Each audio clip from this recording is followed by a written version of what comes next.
Most wanted Nadeem को लेकर underworld के जिस डॉन करीम लाला से इंदिरा गांधी के मेलजोल की बात की थी। समुद्र के किनारे बसा मुंबई हर किसी को अपनी ओर खींचता है। लगभग लोगों का सपना होता है कि मुंबई के बीचों का मजा ले और मन्नत के बाहर अपनी फोटो खिंचवाएं। हम सबको लगता है कि मुंबई सदियों से ऐसी थी। अगर आप भी यह सोचते हो तो आप गलत सोचते हो, क्योंकि पहले लोग यहाँ आने से डरते थे, क्योंकि मुंबई को बॉलीवुड की वजह से नहीं बल्कि अंडरवर्ल्ड के लिए जाना जाता था।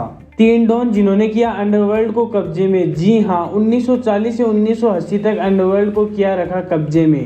करीम लाला, हाजी मस्तान और वरदराजन मुरलिया, यही 3 डॉन्स थे जिन्होंने अंडरवर्ल्ड के ऊपर हुकूमत की थी। करीम लाला को और उसके ग्रुप को अफगान माफिया या पठान माफिया के नाम से जाना जाता था। रीजन इसके पीछे था कि वह अफगानिस्तान के कुनार प्रोविंस से आए थे। यह बहुत से धंधे करते थे, जैसे hashish trafficking, protection rackets, illegal gambling और गोल्ड स्मगलिंग। यह वह धंधे थे जिनसे इनकी इनकम इंक्रीज होती थी। हाजी मस्तान मुंबई का पहला सेलिब्रिटी गैंगस्टर बना। मस्तान का जन्म 1926 में तमिलनाडु के गांव में हुआ।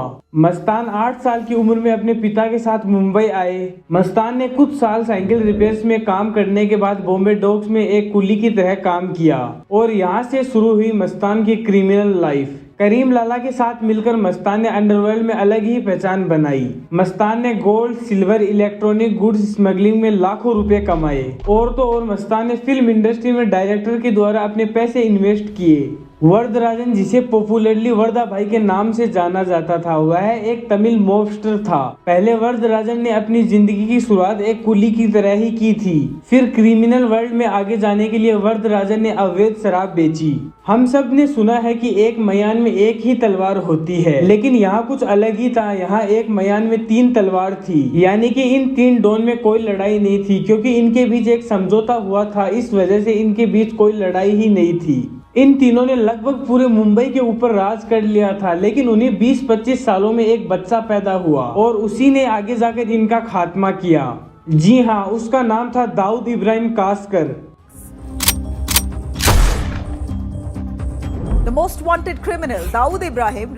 दाऊद छोटी सी उम्र में ही पूरे मुंबई के ऊपर राज करने की सोच रहा था और इसी वजह से उसने 19 साल की उम्र में अंडरवर्ल्ड के सबसे बड़े डॉन हाजी मस्तान से दुश्मनी मोल ले ली थी। इसके पीछे रीजन यह था कि पठान गैंग के कुछ लड़कों ने दाऊद की गैंग के 2 लड़कों को मारा और इस वजह से दाऊद ने एक प्लान बनाया कि वह हाजी मस्तान के पैसे लूटेगा। लेकिन एक गलतफहमी की वजह से दाऊद ने रुपए तो लूटे, लेकिन वह हाजी मस्तान के नहीं बल्कि मेट्रोपॉलिटन बैंक के थे। इस बात का जब दाऊद को पता चला तो वह डर गया, क्योंकि इस केस की इन्वेस्टिगेशन दाऊद के पिता इब्राहिम कासकर ही कर रहे थे। दाऊद के पिता इब्राहिम कासकर मुंबई ब्रांच में हेड कांस्टेबल थे। जब इब्राहिम कासकर यानी दाऊद के पिता को यह बात पता चली तो वह दाऊद और दाऊद के दोस्तों को पीटते पीटते पुलिस स्टेशन में ले आए और दाऊद के दोस्तों के खिलाफ कंप्लेन लिखी, लेकिन कोई एक्शन नहीं लिया, बल्कि दाऊद के साथ डील की कि उसे पठान गैंग को खत्म करने के लिए पुलिस की मदद करनी होगी। दाऊद को डील मंजूर थी, लेकिन 20-25 साल बाद जब पठान गैंग लगभग खत्म हो गई, तब दाऊद ने अपना असली रंग दिखाया और दाऊद ने पठान गैंग के सारे इलीगल बिजनेसेस पर अपना कब्जा कर लिया और बन गया अंडरवर्ल्ड का सबसे बड़ा डॉन। क्या अब पठान गैंग चुप हो गई? जी नहीं, इन गैंगस्टर की ईगो इनके कद से भी ऊंची होती थी। पठान गैंग के तीनों लीडर बूढ़े हो चुके थे, लेकिन उनके सभी खास आदमी जवान थे और वह बैठने वालों में से नहीं थे। फिर क्या होना था? पठान गैंग के आदमी ने दाऊद के आदमी को नहीं बल्कि दाऊद के सगे भाई सबीर कासकर को मार दिया, और वो भी दिन दहाड़े पेट्रोल पंप पर। लेकिन इतना सब कुछ होने के बाद दाऊद चुप रहने वालों में से तो नहीं था। दाऊद ने उन खूनियों में से एक खूनी अमीरजादा की सुपारी दी और फिर अमीरजादा को मुंबई सेक्शन कोर्ट के सामने ठोक दिया। इससे आगे की स्टोरी बड़ी इंटरेस्टिंग है, इसलिए आप चैनल को सब्सक्राइब जरूर कर लीजिएगा, क्योंकि इसका सेकंड पार्ट जल्द ही इस चैनल पर आने वाला है।